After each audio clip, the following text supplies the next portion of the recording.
Welcome to NH kitchen. आज हम बनाने जा रहे हैं बहुत ही यूनिक और बहुत ही सिंपल आइसक्रीम शरबत। आइसक्रीम शरबत बनाने के लिए हमें चाहिए 1 लीटर दूध, घास का हलवा, 4 टेबलस्पून शक्कर, आधी टीस्पून आइसक्रीम एसेंस, 3 टेबलस्पून सब्ज़े की सीड्स, अपने मनपसंद फूड कलर, कटी हुई बादाम और वेनिला आइसक्रीम।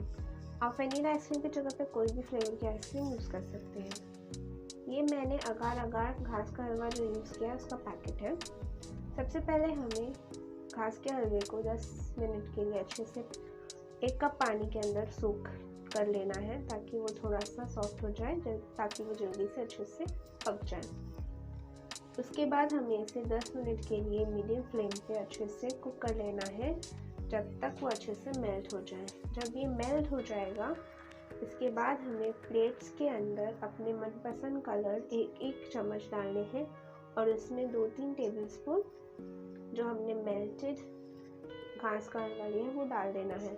इसके बाद हमें इसे अच्छे से मिक्स कर लेना है। ये करने के बाद हमें इसे 10-15 मिनट के लिए सेट होने रख देना है ताकि अच्छे से कड़क हो जाए। जब ये सेट हो जाएंगे, इसके बाद हम इसे कुकी कटर या कोई भी कटर से काट लेंगे ताकि ये बहुत ही खूबसूरत से शेप में आ जाए।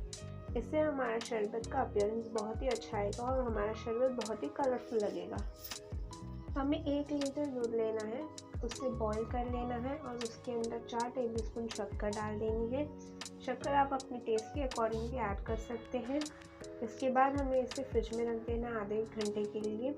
जब हमारा दूध एकदम ठंडा हो जाएगा, उसके बाद ही हम इसमें सारे इंग्रेडिएंट्स ऐड करेंगे। अगर हम गर्म दूध में ऐड कर देंगे तो हमारी जेली पिघल जाएगी।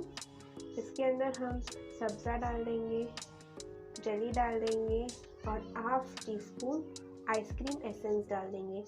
आइसक्रीम एसेंस हमें ज़्यादा क्वांटिटी में ऐड नहीं करना है, नहीं तो हमारा शरबत कड़वा हो जाएगा। इसके अंदर हम जेली भी तब ऐड करेंगे जब हमें इसे सर्व करना है और लास्ट में हम इससे वनीला आइसक्रीम इसमें ऐड कर देंगे और गार्निश कर देंगे जेली के साथ। मैं आशा करती हूँ आपको रेसिपी पसंद आई होगी। आप ज़रूर एक बार इस रेसिपी को ट्राई कीजिएगा। अगर आपको रेसिपी पसंद आई है तो please like, share, comment and subscribe to YouTube channel NH kitchen. Thank you.